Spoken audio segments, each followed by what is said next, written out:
ও বাবাজিরা ভাইরা মনে রেখুন, কিছু মনে নেন না, আমি কাউকে কষ্ট দেওয়ার জন্য বলছি না।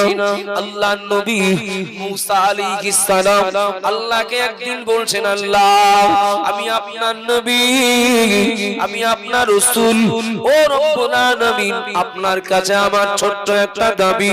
মুসা বলো তোমার কি দাবি? মুসা নবী বললেন, আল্লাহ আপনি দুনিয়ার মানুষের যার যেটা পাওনা তার সেটাই দেবেন। ওটা আমি তো অবশ্যই বিশ্বাস করি আল্লাহ, ওটা আমি অবশ্যই মানি। আপনি যার যেটা পাওনা তার সেটাই দেবেন আল্লাহ পাক। দুনিয়ায় আমি বেঁচে থাকাকালীন আমার একটা নমুনা দেখানো যাবে নাকি? নবী রাসূলেরা আল্লাহর কথা বিশ্বাস করবেন না, এটা হয় কখনো না। কিন্তু এটা আবদার মনে করতে পারেন যে একটা যদি নমুনা স্বরূপ দেখে রাখতাম মনটা একটু শান্তি পেত। আর এই বিষয়গুলো যারা জানবে তাদেরও বিশ্বাসটা মজবুত হতো, যা ও আমার পাওনাই পেয়ে যাবে। ও বাবাজিরা ভাইরা মনে রেখুন, ও মা বোনেরা মনে গেলেন, আল্লাহ পাক মুসা নবীকে বললেন, আমার নবী মুসা তুমি আমার বিচার দেখবে, তুমি আমার সিদ্ধান্ত দেখবে, আমি যার যেটা পাওনা তা সেটাই দেই, নমুনা দেখবে মুসা। তোমাকে আমি আল্লাহ বলছি চলে যাও। আল্লাহ মুসা নবীকে একটা জায়গা দেখিয়ে দিলেন, জায়গাটা ছিল ঝোপঝাড়, মানে গাছপালায় ভর্তি এমন একটা ঝোপঝাড় আল্লাহ দেখিয়ে দিলেন। আল্লাহ মুসা নবীকে বললেন, ও আমার নবী মুসা ওই ঝোপের ভিতরে তুমি নিজেকে আড়াল করো, তুমি ওই ঝর্ণাটা তোমার চোখে দেখতে পাবে, কিন্তু ঝর্ণায় কেউ আসলে তোমার যেন দেখতে না পায়। ও বাবা জিনা মায়েরা মনে রাখুন, আল্লাহর নবী মুসা আলাইহিস সালাম আল্লাহর নির্দেশে সেই ঝোপের আড়ালে চলে গেলেন। আল্লাহ বললেন ঝর্ণার দিকে তাকিয়ে থাকো, ঝর্ণায় কেউ আসলে তুমি দেখবে, কিন্তু তোমার যেন না দেখে। আমার কথা বোঝা যাচ্ছে বাপ? নবী মুসা আলাইহিস সালাম দেখলেন একজন আল্লাহর বান্দা ঘোড়ার পিঠে চড়ে আসলেন, বিরাট বড় লোক। লোকটার কাছে একটা প্যাকেট ছিল, প্যাকেট ভর্তি টাকা ছিল, টাকা। নবী মুসা আলাইহিস সালাম দেখলেন ওই ঘোড়ায় চড়ে আসা লোকটা ঝর্ণার পাশে ঘোড়াটা বাঁধলেন, ঝর্ণায় ওযু করলেন, নামাজ পড়লেন। চলে যাওয়ার সময় ব্যাগটা ফেলে চলে গেলেন। মুসা নবী বললেন, আল্লাহ আমার একটু অনুমতি দেন, আমি একটু ঝোপ থেকে বেরিয়ে ওকে বলি প্যাকেটটা যেন নিয়ে যায়। আল্লাহ বললেন, ও মুসা আমার বিচার দেখবে, তুমি এত ব্যস্ত হলি হবে? বারোতে পারবে না, বারোতে পারবে না, কিছু বলতে পারবে না। আল্লাহ তো প্যাকেট ফেলে চলে গেল যে।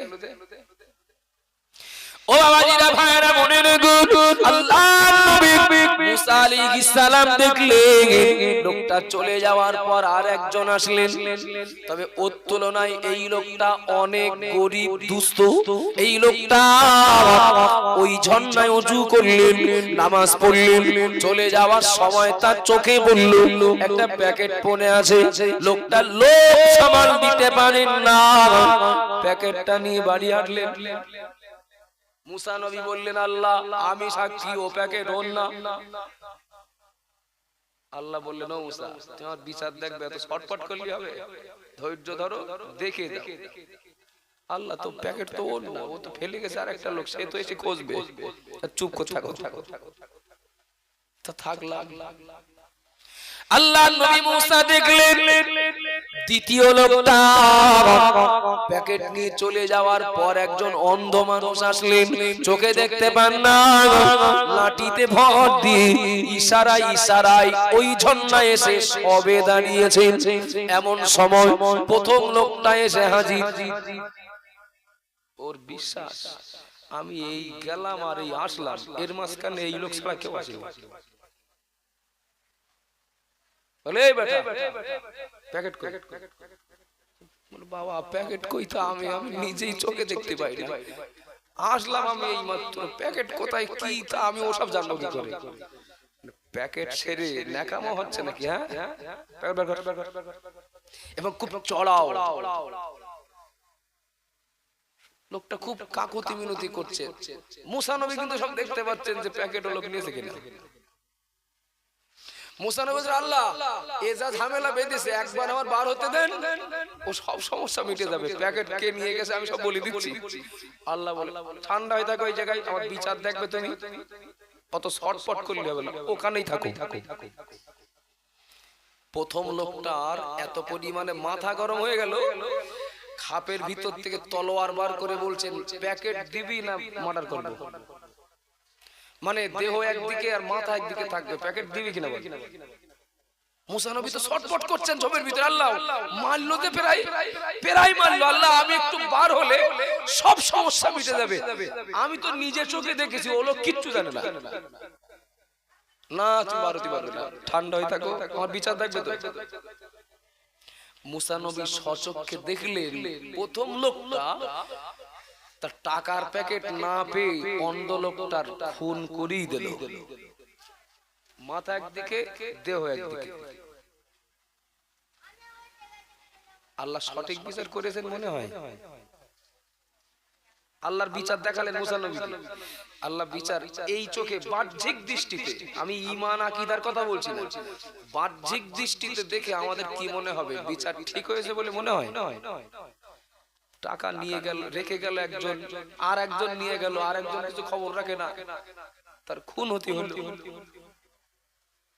ও বাবাজিরা ভাইরা মনে রেখো, ও মা বোনেরা মনে রেখে, আল্লাহ নবী মুসা আলাইহিস সালাম আর ধৈর্য রাখতে পারলেন না, ঝোপের ভিতর থেকে বেরিয়ে আসলেন।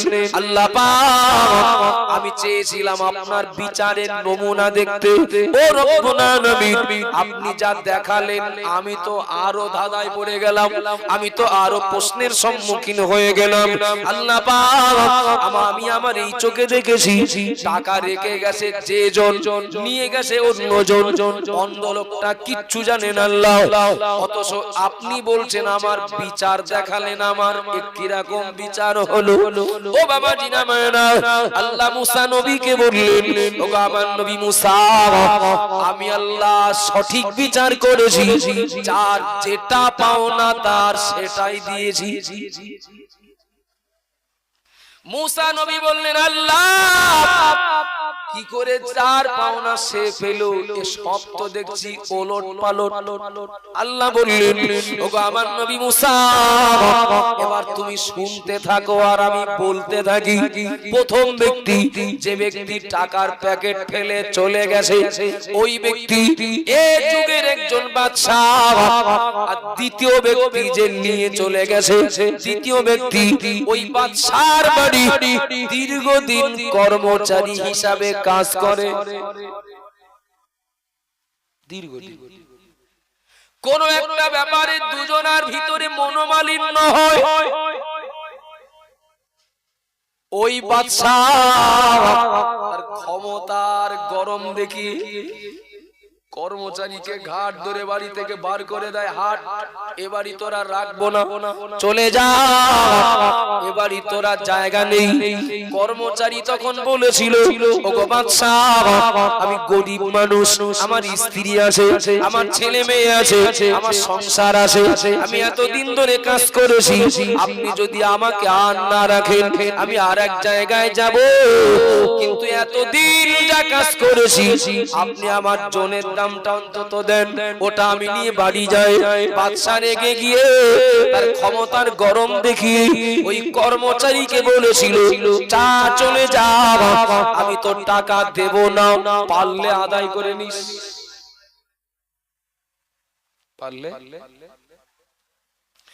ও আমার নবী মুসা, ওই নিরীহ কর্মচারী চোখ দিয়ে পানি পড়ে তার, সালিশটা নালিশটা বিচারটা দুনিয়ার অন্য কারো কাছে দেয়নি, বিচারটাও আমার কাছে দিয়েছিল আল্লাহ।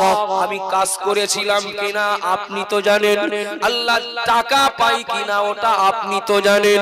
বাদশাহ অনেক ক্ষমতার অধিকারী, সে তার ক্ষমতা দেখিয়ে আমার পাওনা থেকে বঞ্চিত করছে। আল্লাহ আল্লাহ আমি আপনার বান্দা, আল্লাহ আপনার কাছে বিচার দিচ্ছি, টাকা পাবো কিনা আপনি তো জানেন, বিচার আপনার কাছে দিলাম, আপনি বিচার করবেন।